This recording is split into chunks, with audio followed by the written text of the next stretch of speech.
Where's your problems right now? You got any problems? You fixing them? Do I have to run around tagging you and things, or you communicating proactively? Are you talking to us? To Joy. To Joy. Joy, you got problems? This guy on a Sunday, like so this is where Joy was at. Joy needed a little readjustment. Okay.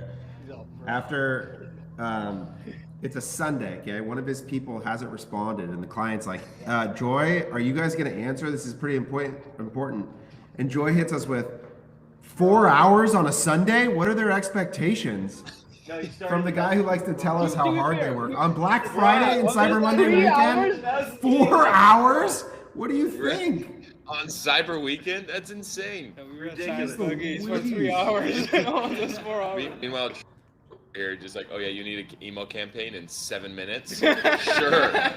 Well, this is from the guy that was like, hey, when your people come out here, don't mess up our So should work we hard move him from culture. this live? Yeah. Don't mess up our rub hard our work ethic. culture Do where we have Slack 4-hour Yeah. response times on Sundays. I was up there scaling in my room. I was so locked in, okay? Luke was literally manifesting the peak.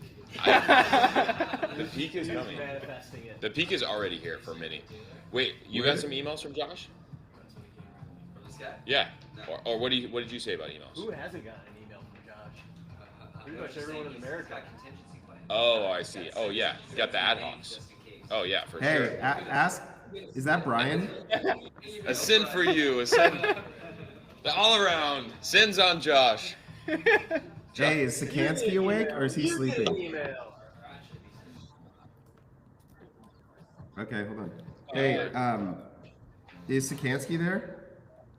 Yeah, Sikansky's here. He's sleeping. Ask him why he was triggered that I added women to that photo. What? Wait. What? Why did you? Yeah, you did that? Why did you try to manipulate the photo to add women? The logic was not Explain it. sufficient. Purely out of just giddiness.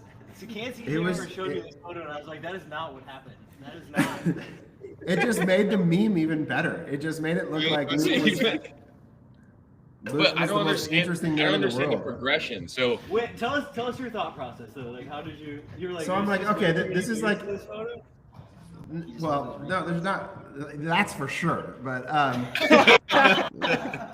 but I was just like, oh, I wanna make some meme about this later today because it was just such a funny picture. And so, but I was like, but I think I want to add more people to it, and I want to add like hot women to try and make it more provocative. What was your Gemini? Because- quote? Like word for word. I think I'll pull it up right now. And I wanted to try Nano Banana Pro, which I haven't gotten to play with much. oh yeah, So we've my- been making some Banana Pro ads. Making ads. Jack King's So I got said, a fire one. can you add some good-looking women into this photo? trying to look in on the laptop with all of the guys in the image, because like the idea that it would be even more so compelling that even like a bunch of beautiful women would also be interested. I was like, oh, and it freaking one-shotted it, bro. It was so good. Like It was so good, and it was I didn't even unbelievable. notice it. Well, I don't understand the progression. Is like you send the photo to Brian, and then Brian shares it with us. Brian walks over to me and I tells me. saw it on his Twitter feed. Oh yeah. Oh, I didn't realize you. Hey, it's Posted supposed it to. in the He's like, interwebs. what is this? Yeah, That Brian is Brian hilarious. was like triggered. Brian was like upset by it. I could tell his like There was none of it. There was- Luke was not having this scene here live. Another good. We should do the same thing with the photo from the first night. We're like, it's like 30th floor of some restaurant in Dubai, just overlooking the bay. You got a drone show of like 1,000 drones out there making all these. You got the Ferris wheel, the palm in the background, and then it's just us 18 20 dudes. around a table, 3 computers open, ads manager just huddled over it. True It's story. incredible, absolutely incredible. That's more true than. Yeah, exactly. Or I think it was Luke. We're walking to jet skis. We're like all just like walking down, getting ready to hop on some jet skis for an hour. And there's like 2 guys that have their laptops pulled up in one hand, just ads manager, just like opening up the caps. Yeah, the only thing I was worried about is that like I was gonna post it and then like Luke's wife was gonna send a message and be like, "Where are you? What are you doing?" You're safe. You think my wife follows you or me or any of No, this on Twitter? that's why I as long as I stayed on X, I knew it wouldn't be a problem. Yeah, If I went to you're good. Instagram, Yeah. it could have become an issue. I sent her the live stream link from our first live stream, and it was just kind of like a question mark, like, what? Why would I watch this? Is this Yeah. what is your job again? But yeah, it was good. All right, so we are Yeah. here, Cyber Monday.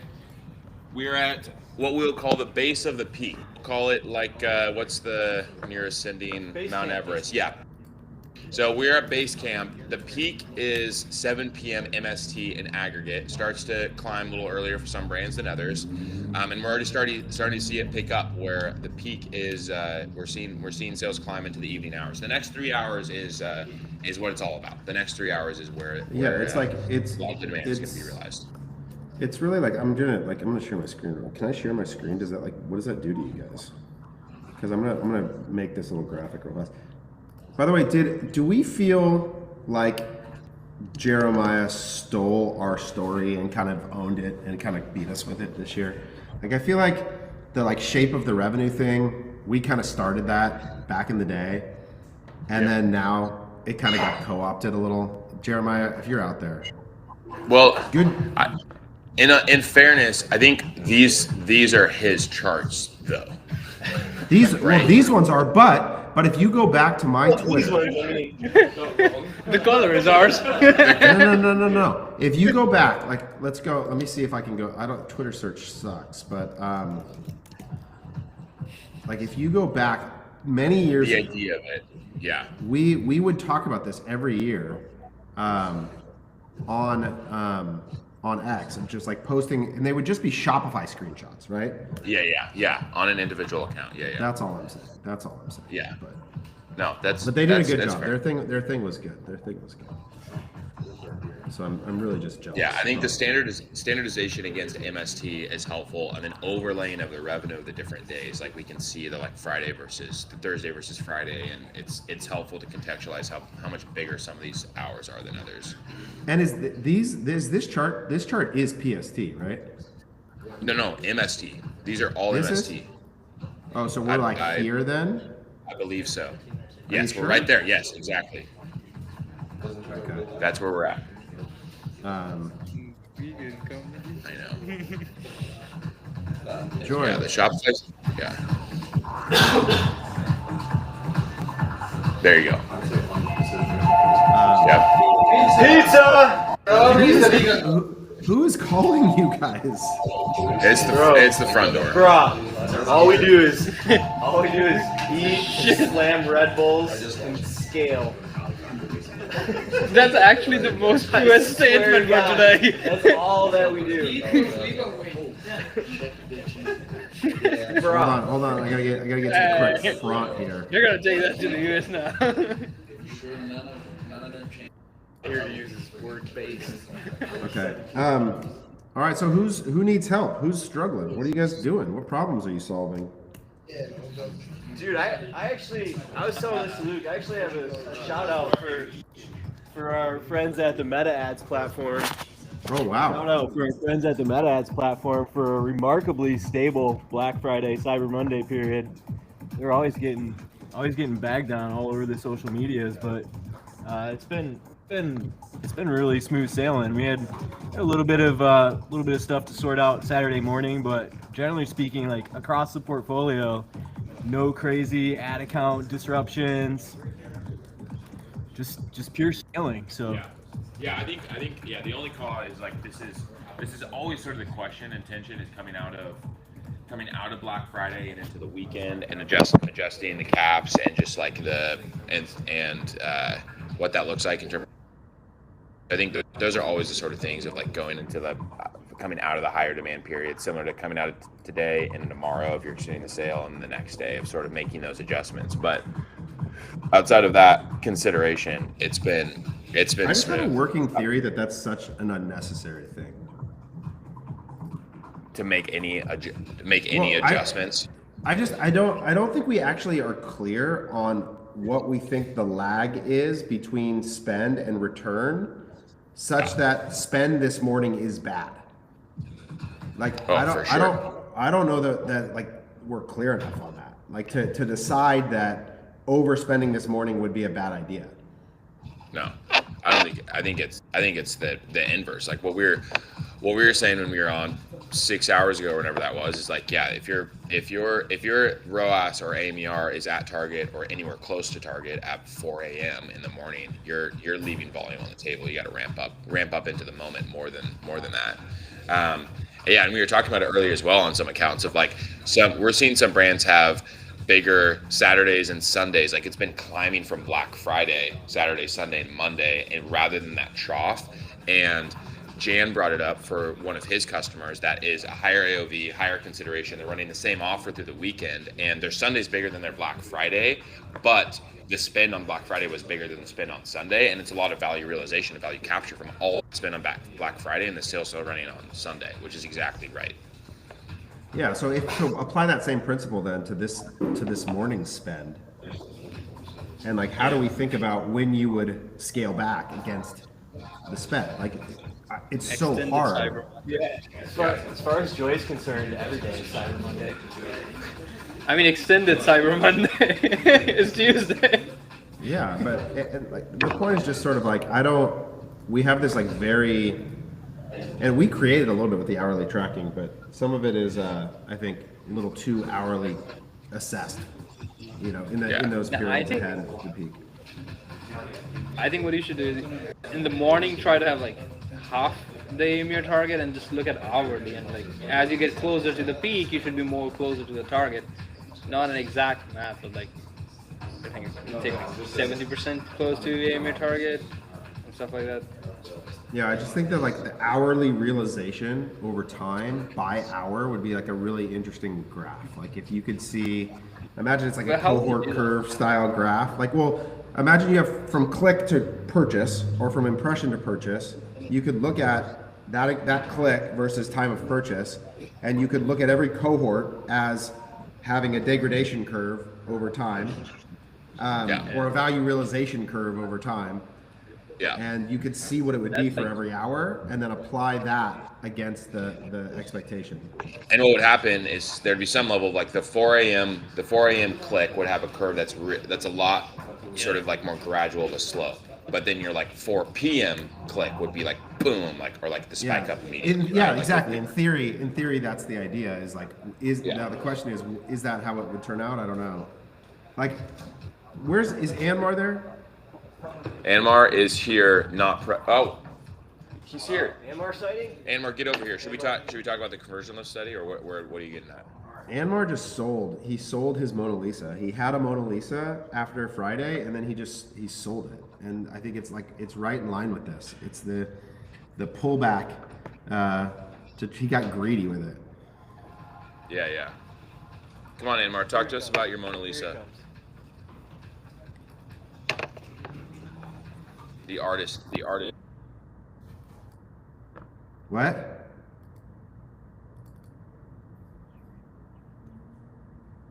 What, did you get her a link? Yeah. All right, what's the pitch you're on? The Mona Lisa? No, talk. You ruined your Mona Lisa. The entire. Okay. So What happened? You gave up. You got scared and pulled back. on spend? Yeah. Yeah. There's competing evidence here. There's competing evidence as always. The context broadly on that is that we feel like for a long time we've been thinking that all platforms are showing as non-incremental for this one brand. And so the big question is, where does the revenue come from? Every test that we were doing was showing up as basically, a 0.3 or something like that versus a 1.3 target and a 1.3 AMR in general. So one hypothesis that Taylor had early on is that there's actually a lot of overlap in the user behavior. So, if you got the table with 10 legs or something like that, and you pull one off, you're still going to get the purchase happening. We also had evidence for that because we got some data back from their enrichment provider, so similar to like a Blot Out or an Elevar, that said the amount of Enrichment purchases provider. Yeah, the data enrichment Sounds software. expensive. Oh well, I think it is. The signal increaser. Yeah, exactly. That's crazy.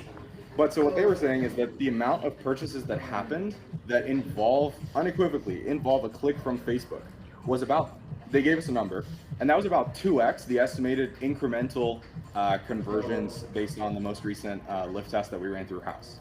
So okay, half of the purchases from Meta that involve a click are completely non-causal, let's say by Meta. And so that kind of sent us on the rabbit hole of thinking like, okay, maybe there's a lot of overlap between the channels. And so what we wanted to do is say, what happens if we take away that dynamic and do an all media holdout? Just assess what is the baseline, what revenue can we expect if we take away all of the media spend? So we did that and actually disproved the sort of overlap hypothesis a little bit, because what we found is that it was still kind of like a 0.55 iROAS that we got across all media held out. All right, so where does that leave us? There's a ton of revenue, about 80% of the total business's revenue that's not driven by paid, at least in month. So that's one of two things. Either we need to, it's truly something like organic, word of mouth, etc. We need to pull back dramatically on spend because most of our spend is just torching contribution margin. Or the alternative is that it's a latent impact of the spend, right? So it's ad stock, exactly. It's a result of historical media spend in prior months. So what we did is we extended that test, and we saw that iROAS was climbing up a little bit, but not enough to justify it. And so, yeah, effectively, like our paid media just wasn't driving a ton of efficiency. By a little bit, he means like 2%. Yeah, 2%, not enough, not quite enough to get us there. So we knew that it was ineffective spend, and we wanted to pull back, and also that we would see not that much of an impact to revenue while providing a ton more contribution margin by pulling back. So that was the general idea, and as sort of is always the case, we provide kind of the here's where you're at now. Here is a plan that represents a dramatic pullback. In their case, it was a pullback of approximately 30% of their total spend plan for November, which is also a very sensitive month and one that they make most of their money in. And so based on that, we chose a midpoint and decided to go. We projected out what total revenue would have been at the full spend, what total revenue would have been at a reduced spend. And the decrease in new customer revenue is very minimal, but the impact to contribution margin was obviously all of the saved spend there, so approximately $3 million, something in that neighborhood. And we were tracking against that plan really, really well until, like Taylor pointed out, we had some softer days post Black Friday, but I think that's just because we were in, we, along with the customers, you know what I mean, after the Black No, Friday. it's because you didn't spend the $500,000 that you planned to spend on Meta on Black Friday. And so you dealt That's with the also true. consequences. We didn't spend the $500,000. You dealt with the consequences of missing your Saturday and Sunday, trying to get greedy, thinking that your ad spend didn't matter, and then you guys just went on Saturday and Sunday. Let's make a hypothesis. So based on all of that context, the $500,000 that was not spent, how much additional revenue do we think that $500,000 would have driven? Anmar would say 20 cents. Yeah. So what's interesting is that we don't know for this brand specifically what it would have been, because we don't know what the incrementality of the spend is on Black Friday. Yes, you Now, do. You have a what we're- CLS study from the previous year. Yeah, we do. Although, we do have a CLS study, and what that shows us is that iROAS approximately holds as we scale more. So what that means is that, like on iROAS effectively holds as we scale more. So we could have held the same sort of efficiency that we were having, but What was the iROAS read from the CLS last year? 1.4, 1.3. Yeah. So if that held at that same level of scale, then that $500,000 turns into 800 or so, 700. Yeah, 700K. Yeah, exactly. What was the miss on the revenue? In the subsequent 2 days, or on that day itself? The next And the day subsequent- was 250,000. On Sunday was another 200,000. So about $400,000. Okay, so 500,000, and if that holds Yeah. another 250,000 today, gets you to 750,000 on the one. That So in seems other words, like, it's like the perfect amount. Perfect amount. Yeah, I don't know. I mean, it seems maybe a little confirmation bias in here, but It's the logic possible. holds. Yeah. The logic holds. The logic holds. Yeah, it's possible. It's Anmar had possible, done but- so much work to convince himself that Black Friday spend was non-incremental, and by that I mean like just listening to Connor McDonald for 2 seconds on a podcast, that he like just applied that strategy so totality and he thought he had won, and then it all just came collapsing. Oh no! Whoa, Shireen. Hey, this is a competitor. Who let a competitor on here to get airtime? New agency Hey, on the we're block. not competitors, we're friends.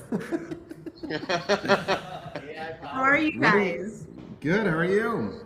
I'm here to bring the heat. Great. We need it.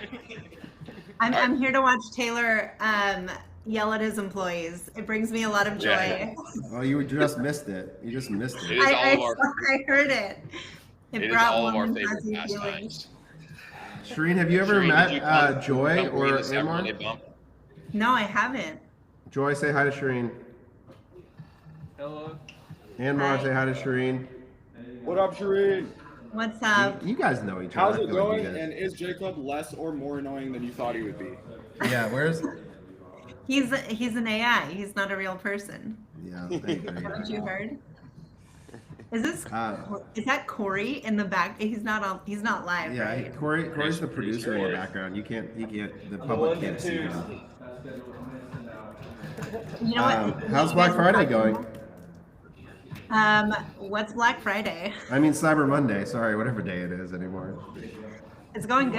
It's going good. Yeah. I mean, as good as it can go with the Shopify going down, but we don't talk about that because Harley's my BFF, and Yeah. I'm here to. You need to stay. You need to stay in the good graces of your new Twitter proof. Did you guys have any checkout issues outside of the admin portal access? Like, what was there an impact you guys, Shireen?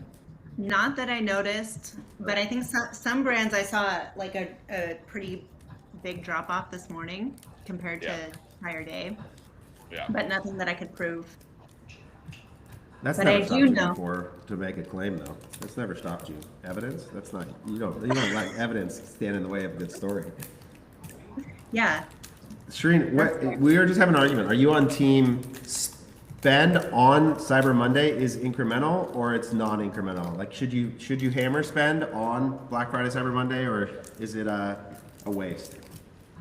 Yeah, it's a good question. I definitely picked up on the conversation you guys were having. I've been in the situation where you just don't spend enough on Black Friday, and it's the worst feeling. Like, there's no worse feeling than not spending enough on Black Friday.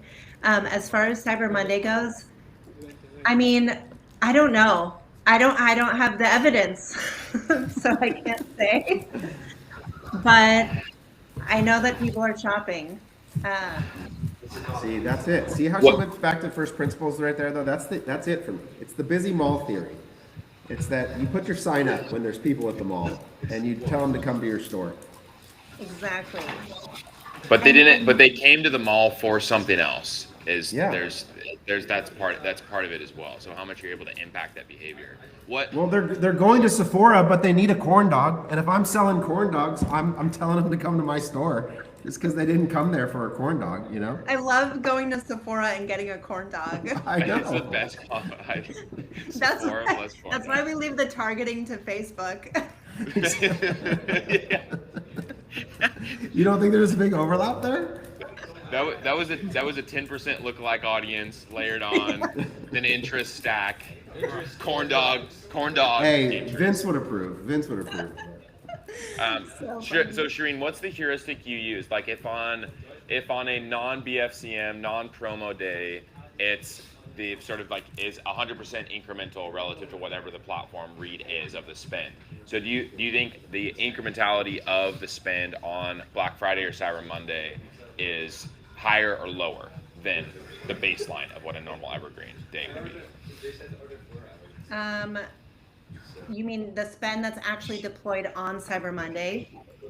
Yes. Yeah. Exactly. Yeah. Yeah. Yeah, I think it's higher than the baseline evergreen. You mean evergreen non-sale moment? Yeah. Yeah, for sure it's higher because you have a sale running, and any traffic that you're driving to your site during a sale period is going to be incremental compared to driving traffic to your site when you're not running a sale. Like you're getting Interesting. someone that's there to shop, especially today. They're there to shop. They have a plan to shop. They have a list of things that they want to buy or people that they want to buy for. And you have to get them to your site. Yeah, like could you have you know, made them aware of your brand 6 months ago, and now Yep. they're being reminded that you exist because there's so much noise. There's so many texts. I have like 20 text messages. My plan after this is to go sit on my phone and scroll Instagram and see things that I'm gonna go want to buy for people or for myself. But I'm like a consumer. I'm a person that buys a lot. Professional shopper, better than your AI. I'm a professional shopper. So, Yeah. but I think it's impossible to know for sure unless you do some kind of like study. Yeah. But it's like what Taylor said, like it's the first principles. Like people are buying today. They're in with intent. They're pulling out their wallets and they're buying things. And when they see things that they forgot about, they're gonna buy them. And they're gonna lay in bed until midnight, scrolling and buying things. Yeah, and it's Scroll like, corn dog. yeah, scroll, get the corn dog, get yourself a corn dog. Like the amount of crap that I've bought this week of just like stuff that I came across, like, is just, it's a lot. I've bought a lot of things of just stuff I discovered yesterday. Even today, I'm still here. I'm still in the game. I'm ready. Send me a text message. I'll buy. Although I have Yeah, bought we've gotta- nothing from text messages. You guys We've buy got to from do text something. messages? The Shopify aggregate sales has been at 2.3 to 2.5 for like the past 11 hours straight. There's been no influx, so we're patiently waiting the bump ski of the afternoon. It's not getting better. People are Not still yet. pretending to work in the West Coast. Yeah, Yeah. that's true. That'll end very soon. 5. What else is new, another hour. Shreen? What's the deal? Are you I see you still claiming all of Ilya's wins. So are you still working there? Or what are you doing these days? It's the team's wins. Taylor, come on, you know this. No wins are just mine. But are you There's like no official? wins. Like, do we have a name yet for this new entity? We have a name. We have a name. So What is it? I'm fractional with Ilya. That team though, you know, I came in with very little people on that team, and there's a team now that's operating the growth. And it's such a proud moment to see like them operating without my involvement. And I'm just like, you know, poking my head in every once in a while and like just steering them, but they're operating. But yeah, should I do a big reveal right now? Have you Yeah. not? Is it You not know the public name. yet? You haven't given the name out yet?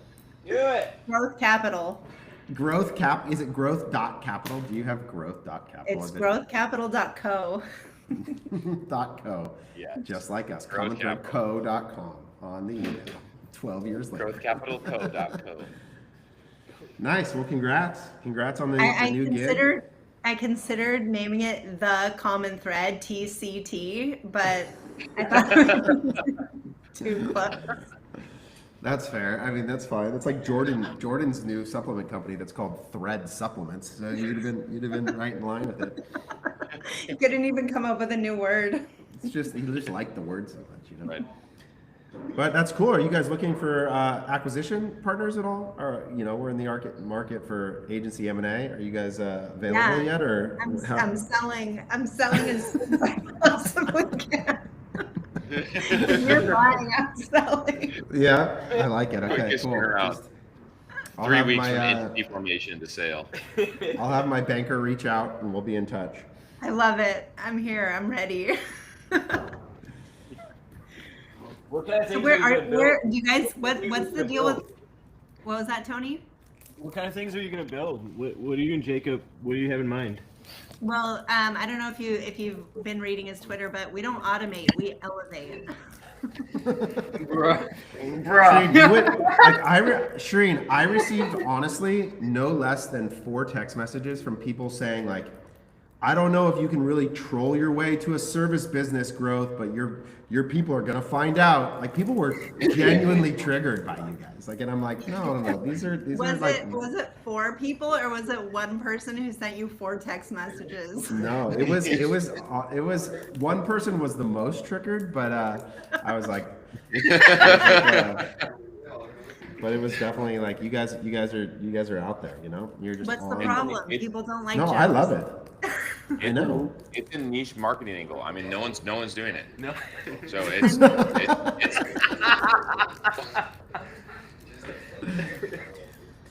I would but like, it's- I would like to have a word with these individuals, with these. I'll set you up. I'm just gonna put you on the thread. I'll just drop Put me you on in the the group thread. chat. Yeah. Let me explain what a personality is.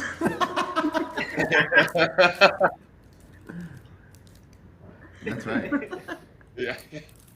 Have you heard of humor? Yeah. These guys are all in Dubai. We have 20 people in Dubai right now. That's where they are. No way. Shereen. Yeah. We're in Dubai. It's 5 a.m. What? They haven't been. Tony hasn't been to bed yet. And like, how long have you been awake, Tony? Who can tell at this point? Is It's it been even probably Monday? Bro Yeah, wants to go it's- jet skiing at 10 a.m. Oh no, it's Tuesday there, huh? Is it It's Tuesday there? Tuesday. Yeah, it's Tuesday. It's Tuesday morning. Yeah. The peak. Yeah, So the peak for us is 6 a.m. Tuesday. It's probably been 24 hours, like close to 24 hours. Probably like 8 or 9 a.m. yesterday. Folks Yeah, are they're up. live So, in the future. yeah. You guys only It's took not- one laptop? Yeah, exactly. We've all been just passing it. It's like it's a communal thing. It's a cultural Yeah. thing in Dubai. Like you just have like one laptop. Shereen loves my performance is photo, my actually AI photo. Focus, problem Was solving. that AI? One out Sort of of. It was sort of AI. It was somewhat. But you should know that. You should have just asked your AI partner if it was AI, and you could have confirmed. Yeah. That's the whole reason we work together, for me to send him pictures and be like, is this AI? Or Yeah, you're just like the old mom. Like, hey, is this AI? And he just confirms for you, yes or no. That's like his whole role.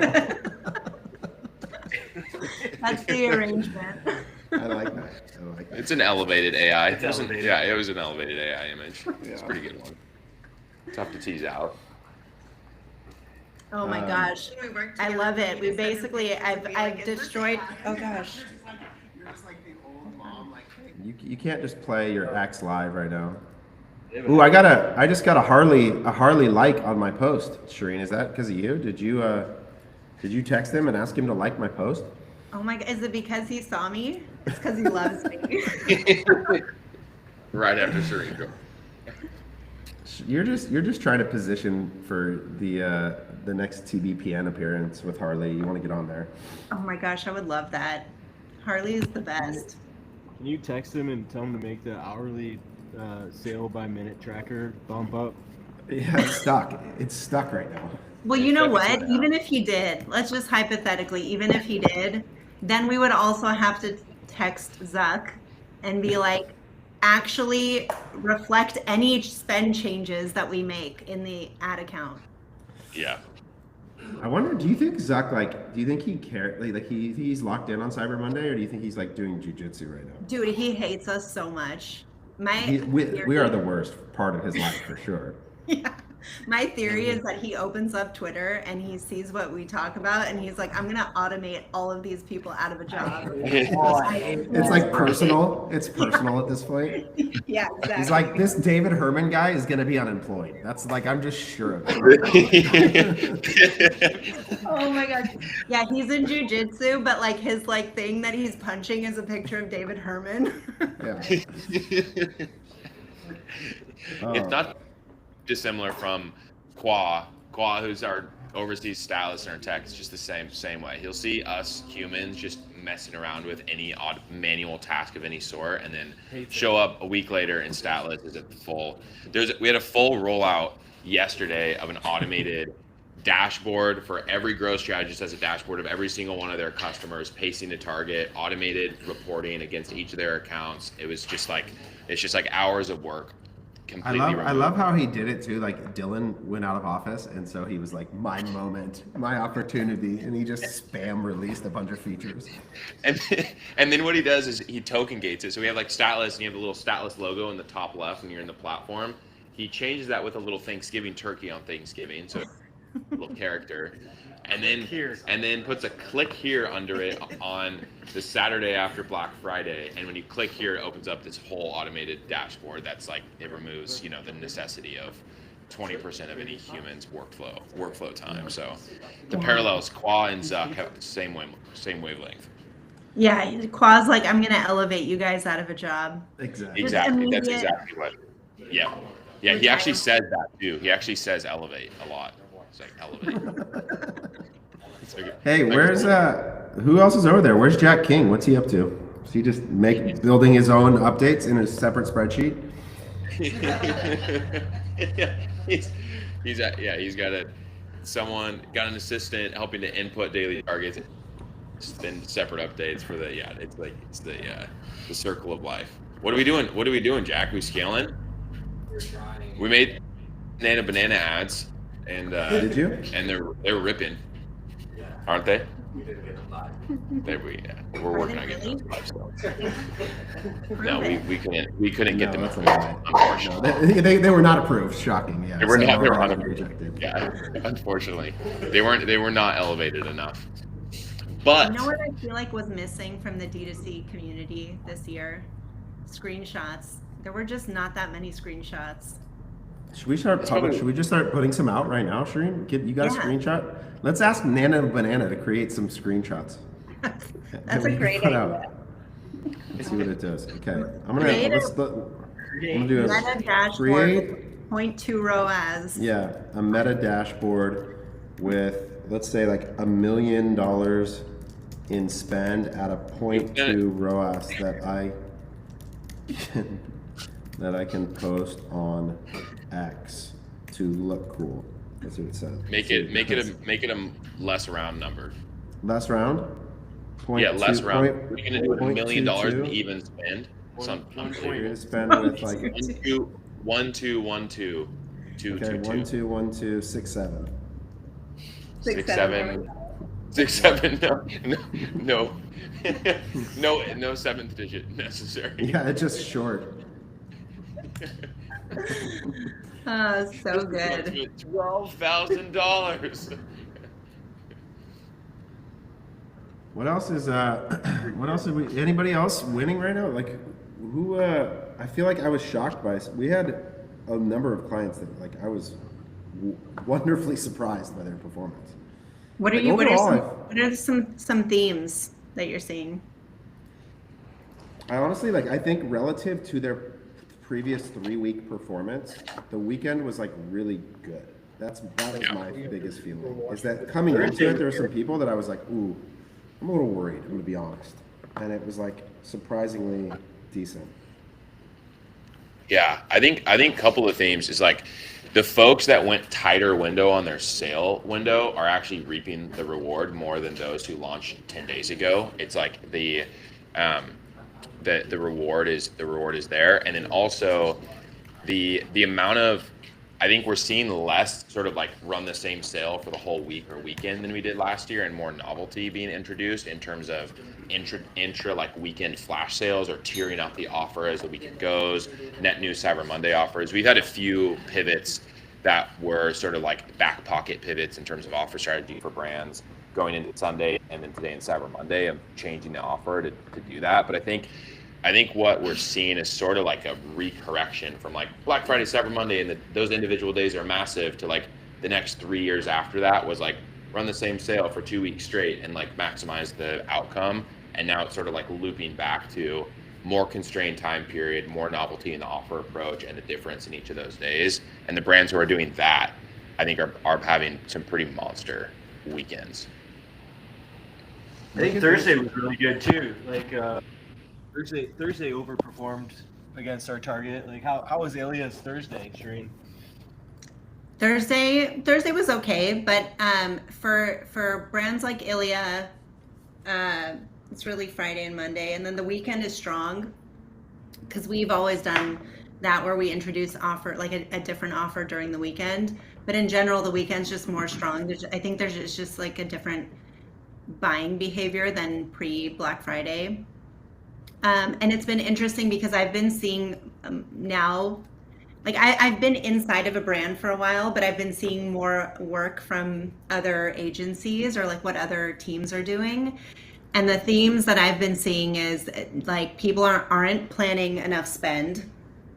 There's a brand that we are working with that we were able to drive an incremental $1 million more and more EBITDA for them than they had planned. Like yeah, you spend more at a lower efficiency, but if we're able to drive more EBITDA gains, for them it was a win. But they just didn't have like they're just nervous. Like there are so many teams, in-house teams or agency teams where they just don't know how to spend more.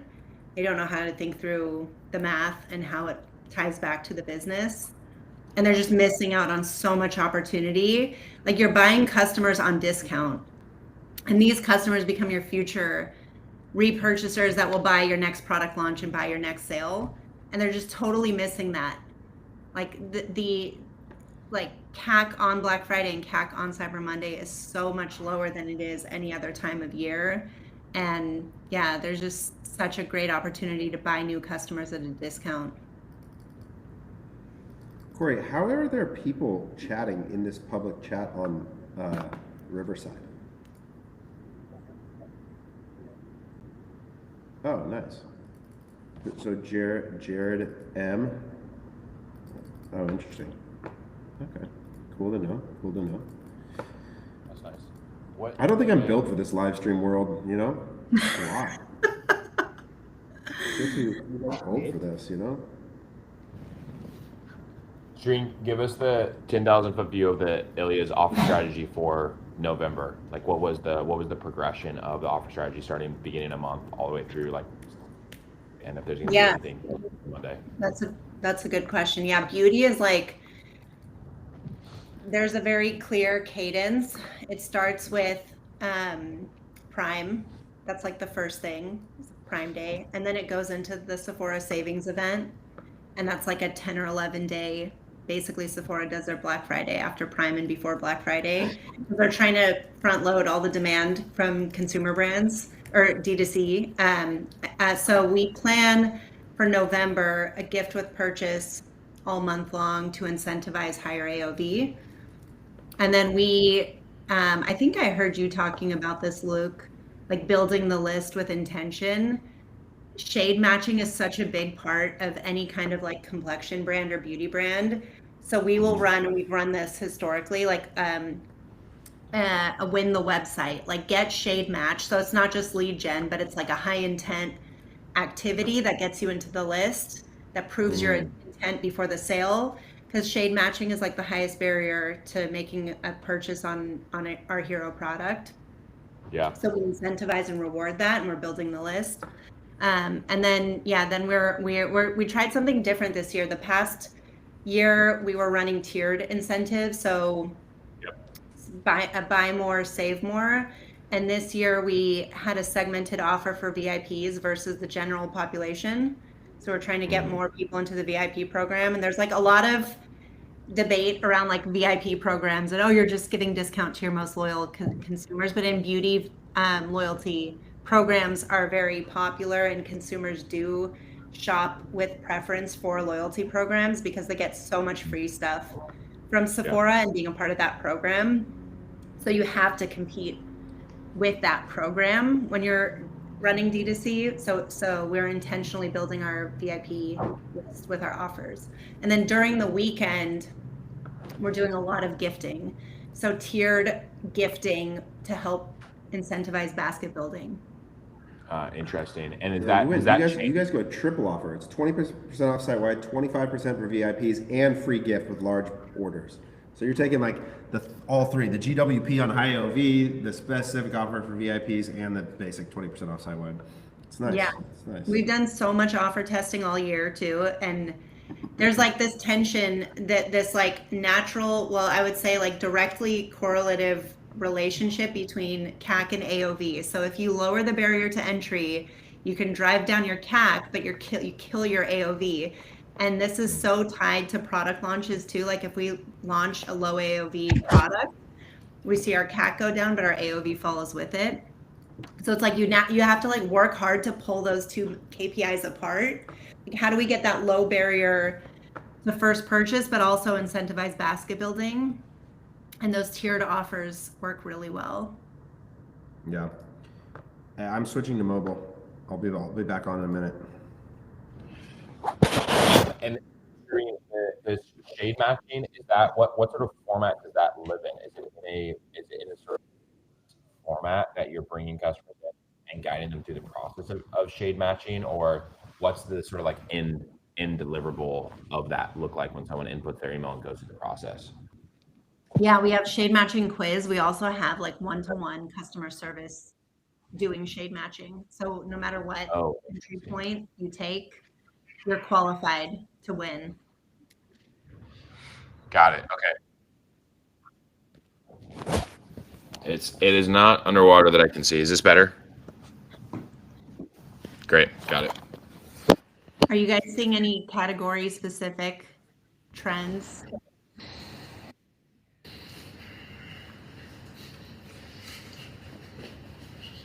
Nothing stood out category wise from any of the conversations. It's what stood out is the offer strategy over the course of Black Friday, Cyber Monday, and then that offer strategy in relation to what that brand's offer strategy has been in the subsequent number of months as well, where there's a number of brands who have pulled back on discounting, as many have amidst the tariff impact and less margin to play with and lower discounting strategy over the course of the past several months than they had last year. And it's been the past few months has been really challenging to drive top line and at the same marginal outcome. But then Black Friday has been way stronger than expectation, and there's just all this pent up demand, and it's sort of like forcing a reset for a number of brands too, and sort of like taking a step back and being willing to have less top line outcome in those time periods and sort of constrain it in this way. So I think the biggest things for us have been seeing, the offer strategy that we've been talking about, like how do you introduce tiering and novelty and storyline and newness in the course of Black Friday, Cyber Monday, and then in addition to that, how that compares relative to your discounting strategy and the rest of the months coming up to this moment. Yeah, it's interesting what you said, like the brands that are doing a shorter offer, like or just constraining it to the weekend, are seeing larger spikes in revenue. I mean, that's what we saw that when Amazon made Prime Day longer too. It's like they're just like dragging out the demand. But you're also able to drive like a higher daily baseline on those days that you do have a sale. And it's interesting. I've seen some brands that like started some kind of offer at the beginning of the month. And we're able to drive like outsized return by just having something running all month long, even if it wasn't their best. But you're right, it does dilute like what's happening that weekend. For sure. And I think that the thought that many people can have or is like the revenue outcome is going to be the revenue outcome. Like if you're running your 30% off site wide, it's cool. And if you launch it early and run it for a few more days versus not, like it's just the revenue is going to be distributed differently, but it's going to be a really similar revenue outcome. And I just don't think that's right at all. I mean, there's all the other things that go into it that we talked about, like the spend volume that you're planning and that having a big impact, and all the emails you have planned. But like those aside, if you kept the spend volume and the campaign strategy the same, these days there's so much more demand in relation to what exists that like I think the revenue outcome, it's like there are wild swings in terms of what it can look like. And I think what folks are seeing for the past couple of years, and what we've seen on a number of brands, is that stretching out the early access a week prior or doing the early November sale pulls the revenue forward, and then it actually makes these moments that are that could be some of your biggest days.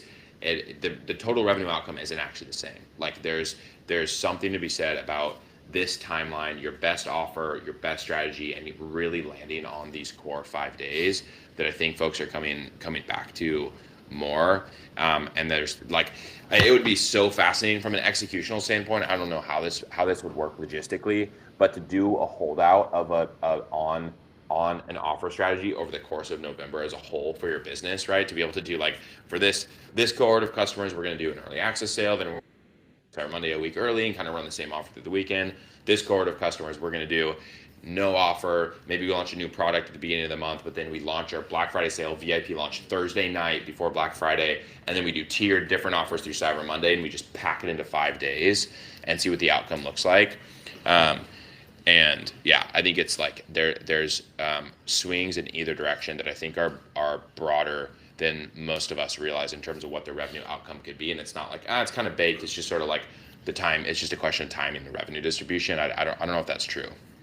Yeah, we did. Well, I was curious. How do you think about your offer strategy at Ilia, like in relation to what Sephora is doing with their offer strategy? How do you play those two? How do you play those two things together? Yeah, I think they know D2C wins this time of year. So even though they have stuff going, they don't intentionally meaningfully compete. And I think I even see them like backing down on brand ads during this time period, just because they know they're like not going to beat brands, and brands are going to, especially brands like Ilia that are more premium and don't do deep discounting with Sephora. Like we don't participate with them in Black Friday. But that's strategic. So to answer your question, we'll look at like all retailers, like we'll look at the promo calendar between all retailers, and we'll try to like, because we have premium positioning, not do too much, and make sure that we don't have competing promotions. And so like for Ilia, for example, we're not doing Amazon, we're not participating with Ulta or Sephora during this time period. Maybe as the business matures, or if it goes more mass, there's a case for doing that or having select SKUs participate. But this is really like D2C's time. And then when Sephora has their savings events twice a year, there are some brands that will match the offer on their D2C, but we're like, what's the whole point of that? Is you just sold Sephora all this inventory, now you need to sell through it, and they're paying, for it. So why are you competing with that? Like, let the retailer win in those moments. We pull back spend. We have some kind of offer going, but it just doesn't match even close. But Luke, we've done some testing. It's not even called test. I wouldn't even call it testing, but we've done offer extension. Like during our friends and family, we would have like a shorter promotion. We tried like what would happen if we extended the offer and spent the same amount. And we were able to, drive perceived like incremental growth. So we're able to drive more sales at a higher efficiency, bring in more new customers, spend less, even though we're paying for a discount for more days, and more of those sales are going to be on discount. We're running at a higher discount rate, but we're able to drive incremental sales volume. But that was not during the Black Friday period. And so I feel like we're killing Black Friday. Brands are killing Black Friday by doing these like very long offers, because from a consumer's perspective, it's not even Black Friday anymore if you're doing it all month long. So I don't know, what's your take? Like, are we destroying Black Friday?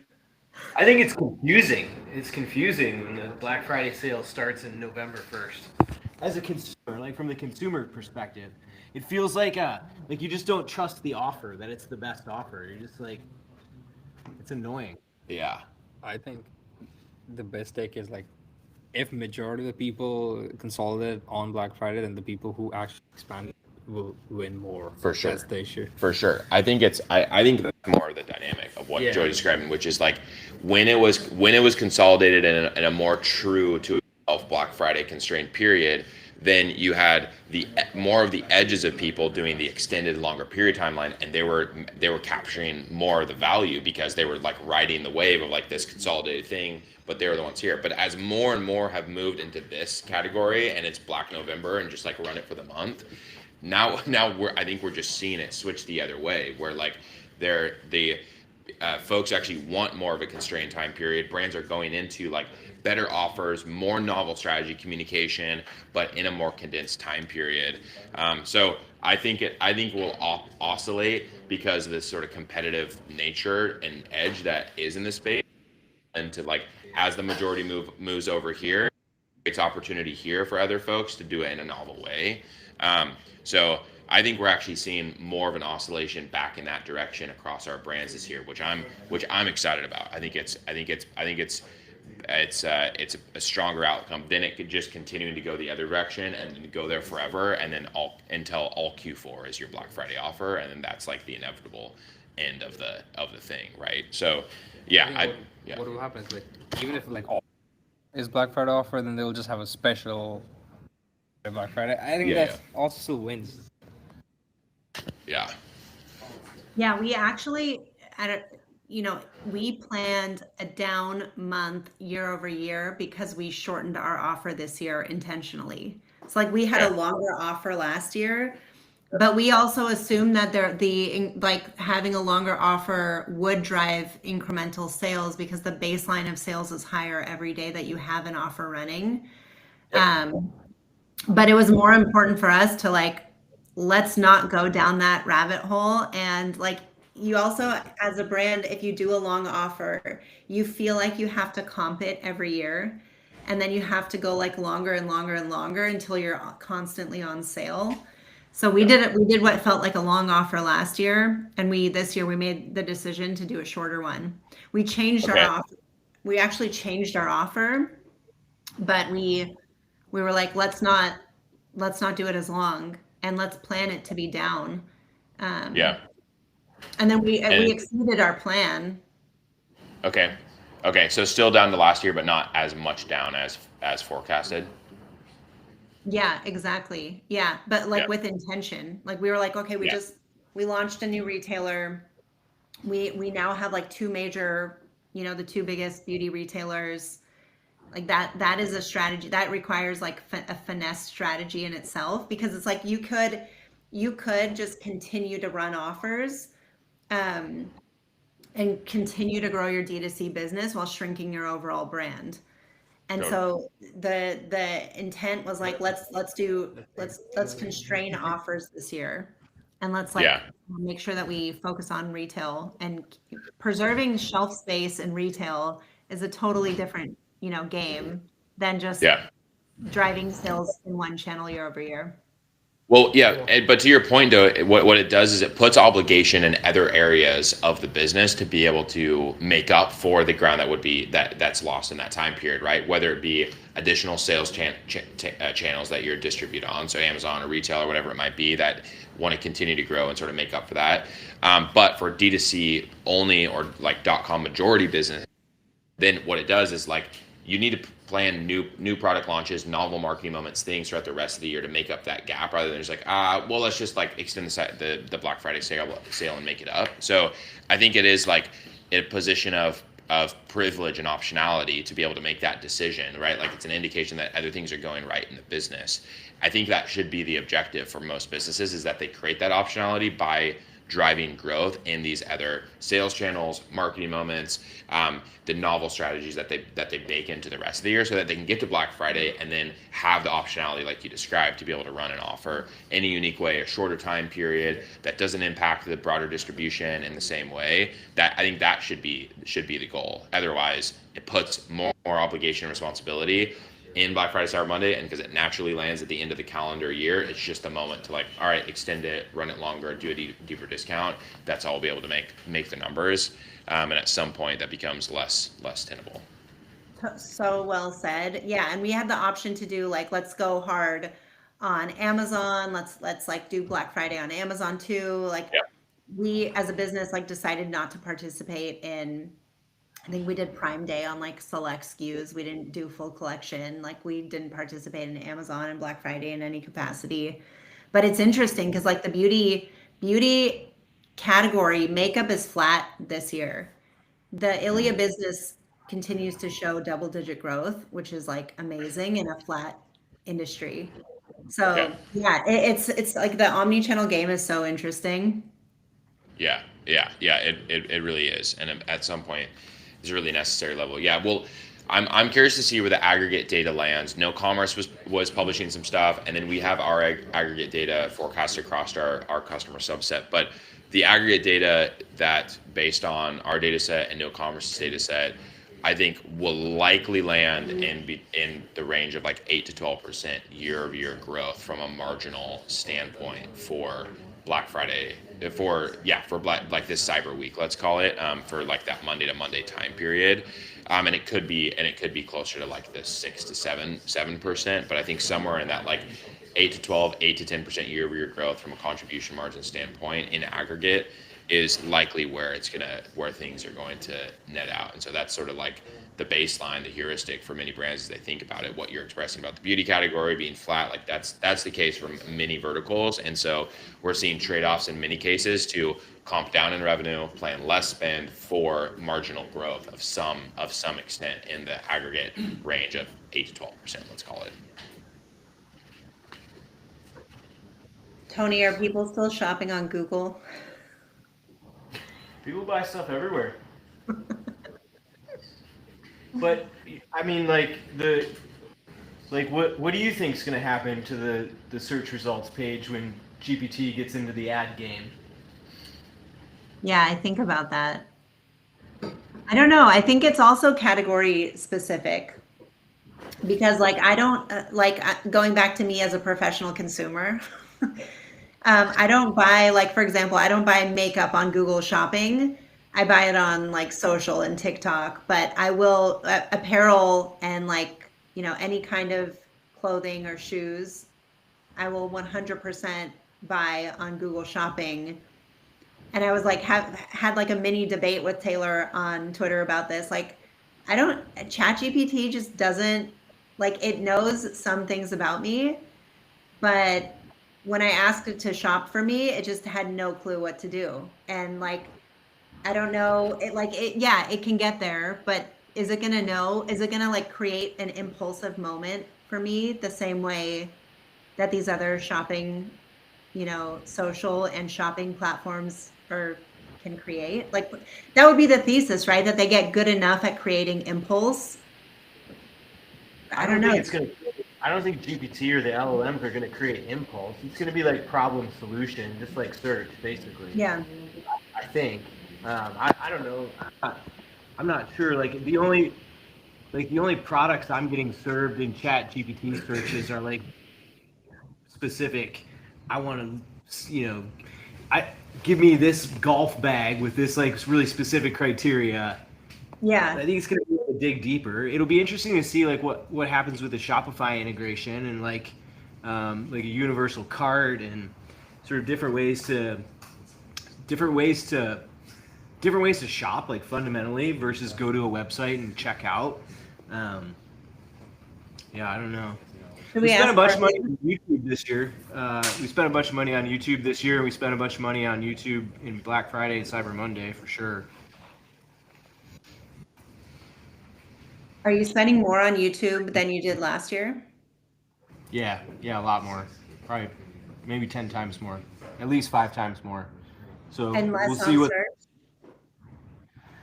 No, but the growth on the Google platform, like spend growth year over year, is like single digits for sure. Yeah. We invested some money for a handful of clients on in some retail media. Did you guys run that or did you run that for Ilya? Yeah. Like, you mean on actual retail media networks like Target.com and? Yeah. It took a little while to figure out like how to get the right inventory, but it once we figured that out, it was very effective. Yeah, retail media is like such an amazing like pyramid scheme that we all have to be a part of. It's like it's like a necessary, it's like a total scam that we all have to pay into. Yes. Brilliant. Oh, there she is. I'm here. Did it cut out when I was saying that retail media is a scam that we have to pay into? Yeah. We got that. We got that part. Yeah. Mobile. All right, drop them in, and then let's round it out. Let's round it out with these questions. The peak is peaking.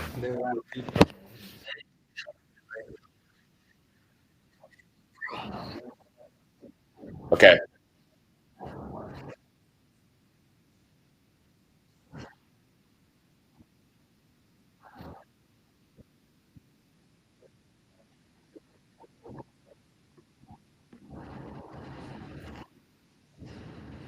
Rereading the question, what are your thoughts on perpetual segment offers, year-long versus product category, margin depth building?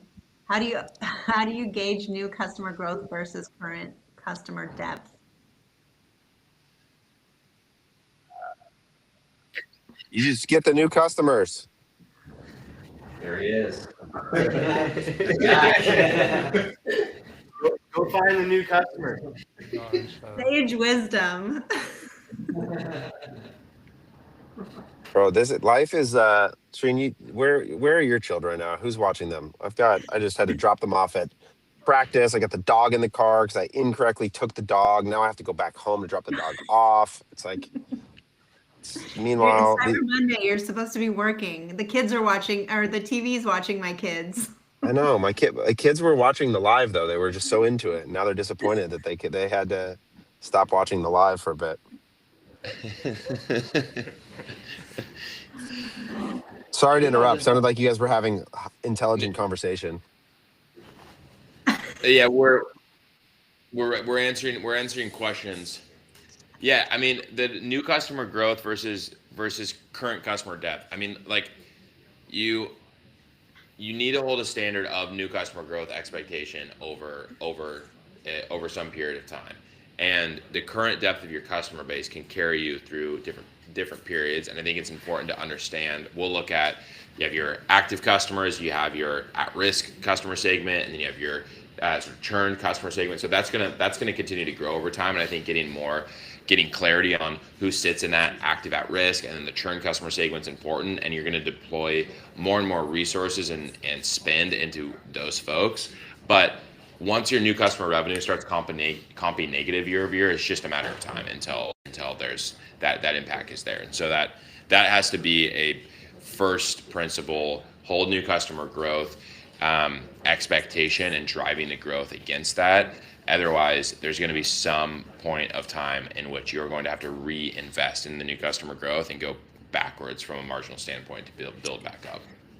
Tony, do your spiel though on like there's no such thing as your customers. Do that diatribe real fast. You don't own me just because I bought a T-shirt from you one time. No, for real though. Like seriously. You have to...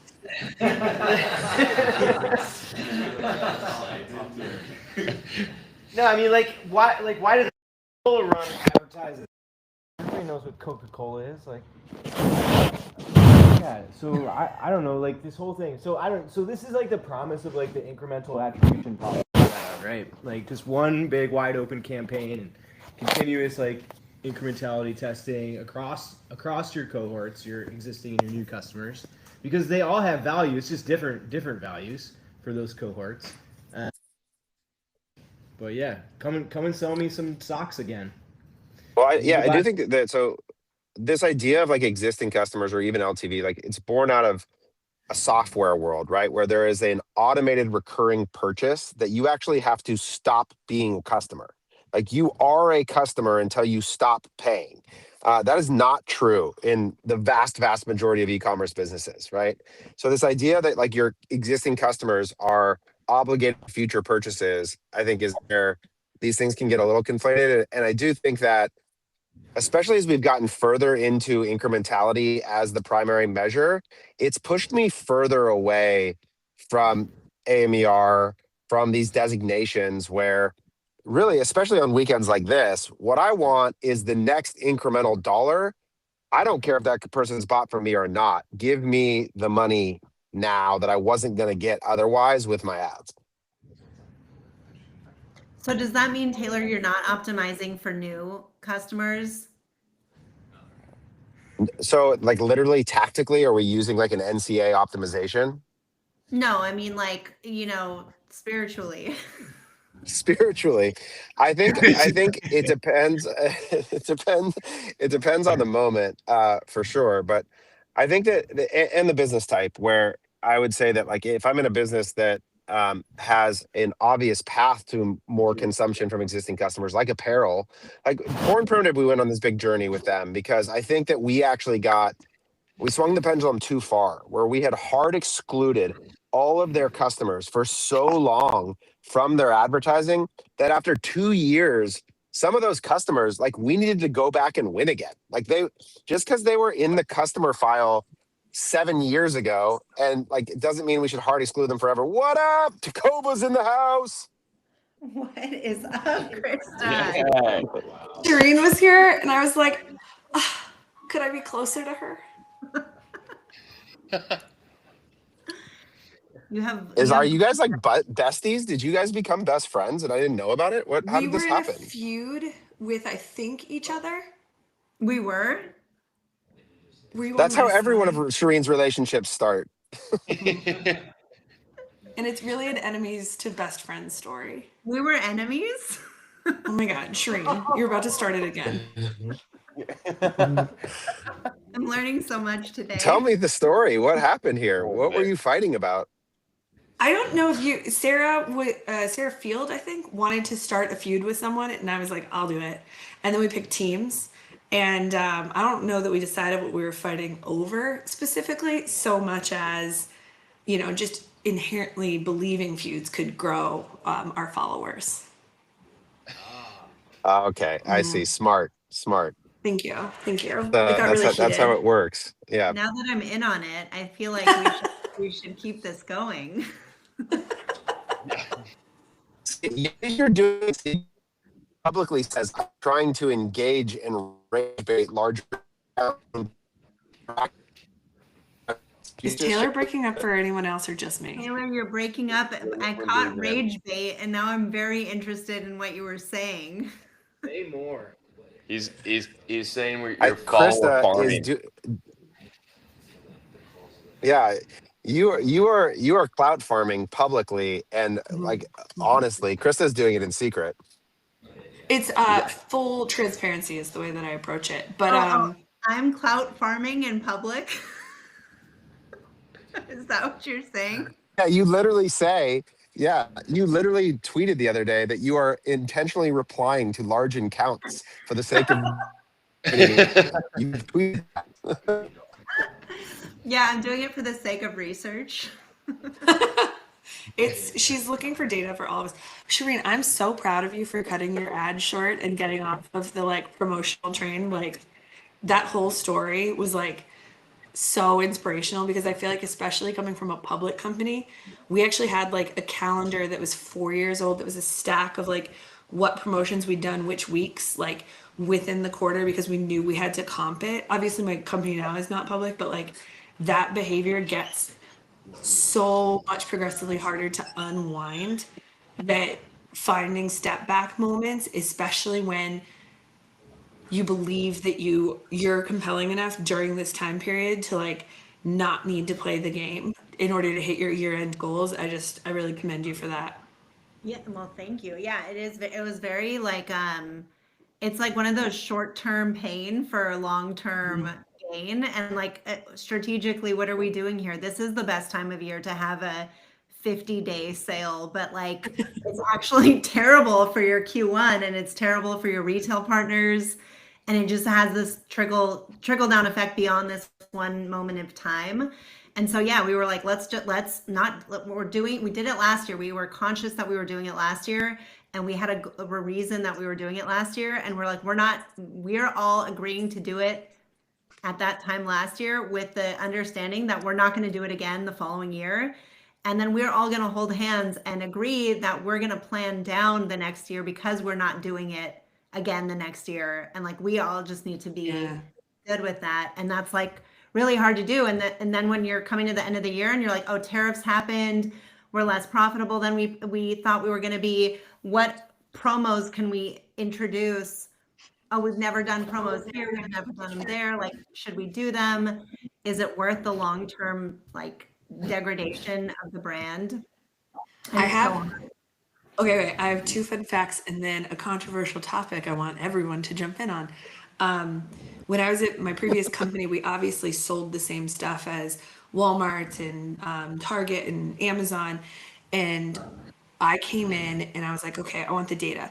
Look at the customers we acquire over Black Friday on the items that we price match Walmart on, because we were still running a doorbuster strategy. It's 2016-ish. 98% of them never came back to us. Mm-hmm. Wow. And they were wild deal seekers who wanted, at the time, it was some kind of doll that came out of a dinosaur or an egg of some kind. I don't know. Do you remember? It doesn't matter. But none of them came back to us because they were deal hunters and they weren't loyal. And so I think somebody was talking about the customers, not yours for life, and you have to continuously earn them. And the people who value that type of deep discount matching thing are very different than your customers that you acquire in January, who may be trying your new product for the first time. And so, it is the customer mindset right now that they want a discount. They're looking for it. But do you want to play the game for your brand is kind of the question, the drumbeat that we keep asking ourselves. And the How much do you think moderation. that applies in a non-commodity? Like, do you think that's the same thing is true for a boot, like Takova's boots that are like, people want that thing. They want that brand. It's not like they just want the widget from whatever retailer is going to give it to them at the cheapest price. Yeah. Like, It's very kind of you to assume, and I'm very happy about that. The LTV of customers acquired over Black Friday of a trailing 12 month is lower than our average LTV of a new customer acquisition. However, that stops the moment you hit your Black Friday again. So for us, at least in a business where you're going for brand, the 13-month LTV evens back out because they're just that type of shopper. And so again, I think the intent of the acquisition, people who are acquiring or testing new brands right now, I'm trying Sacred, which I'm like praying I'm pronouncing that correctly. It's CECRED. It's a hair care brand. And I decided to try it during this time period because it's pretty expensive. I've heard good things about the brand, but it's lower risk for me because I'm paying less during this time period because it's 30% off the entire site. I wish I had a referral or affiliates code I could give you all, but that brand I will try again and again because I'm trying out the brand itself. But yeah, it's about a 13-month time to get locked into the same LTV. Makes sense. Makes sense. What about, so our earlier debate was, are you on team spend on Black Friday and Cyber Monday is incremental, or it's a waste of dollars? And how Oh did my you set gosh. your budget for today? I was secretly so happy that I like wasn't part of that conversation because my answer is like the opposite of everyone else's. Our ROAS during this time period is lower than the rest of the year, which I was like, oh shit, I better go relook at my numbers. But like this, we scale higher, we hit the same goals, but we spend into it. So we end up spending a lot through the whole weekend.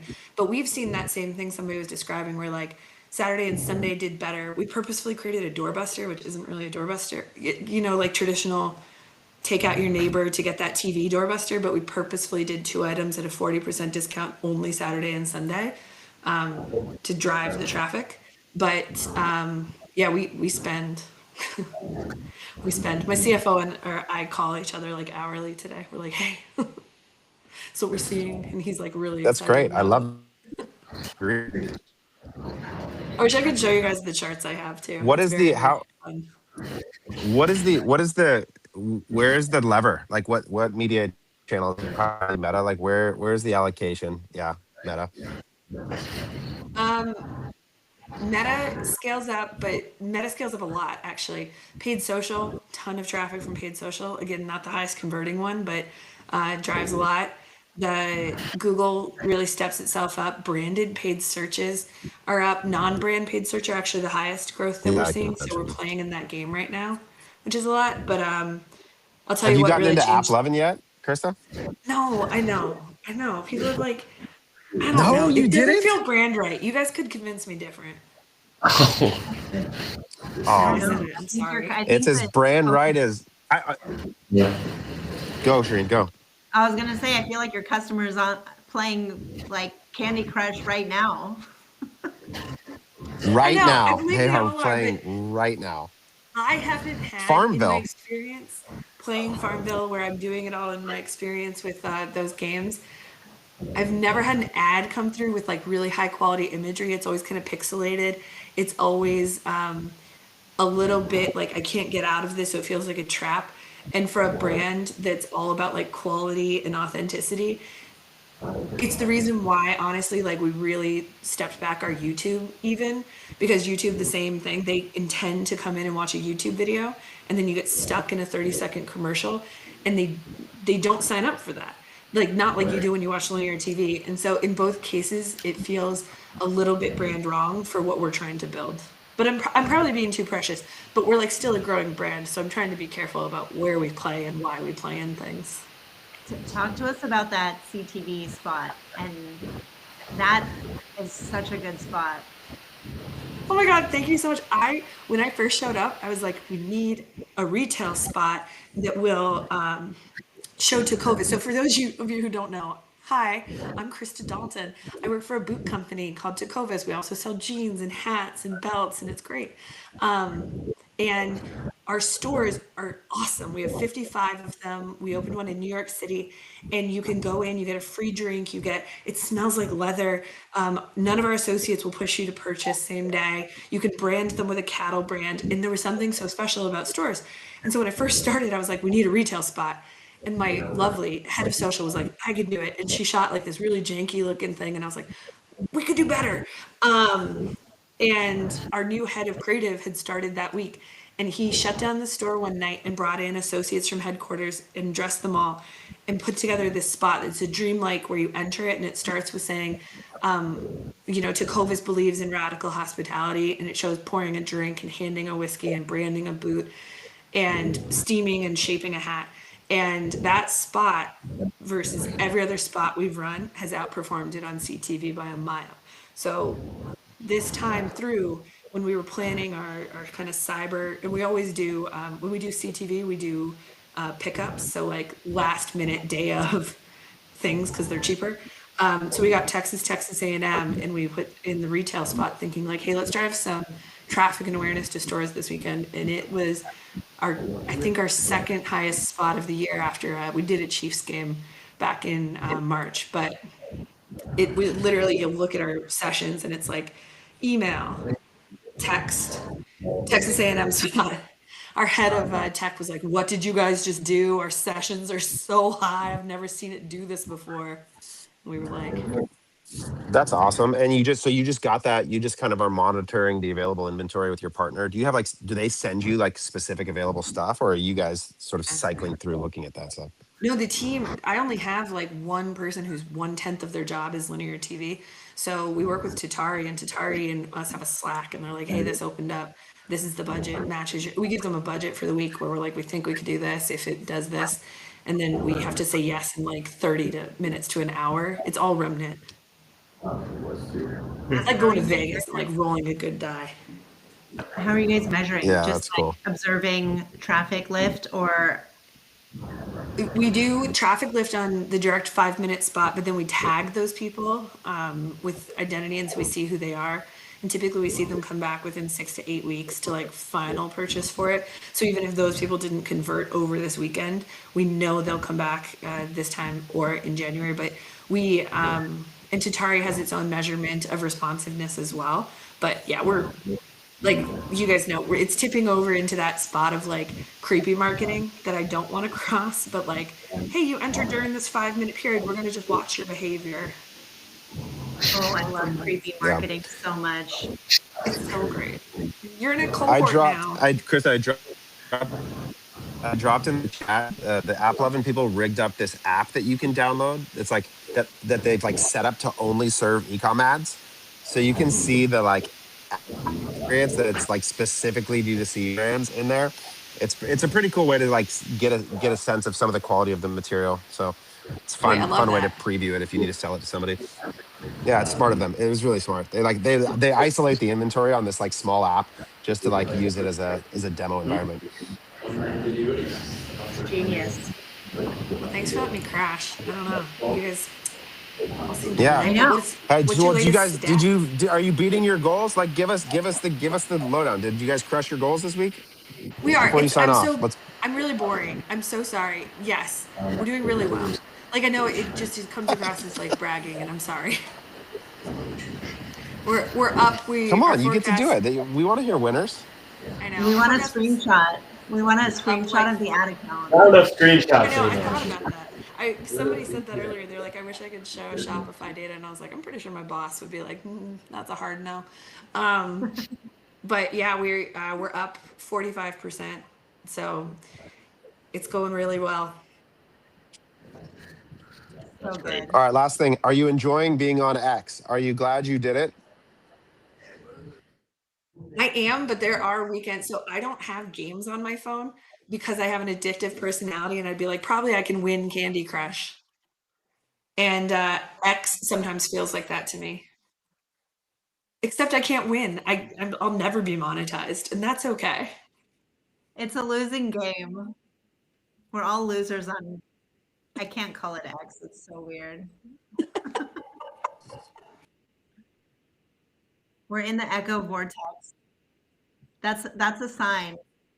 Don't we need to log off and go? Yeah, that's it. We're out of here. You can come to a close. Stream over. Lori put the echo on. Thanks, everyone.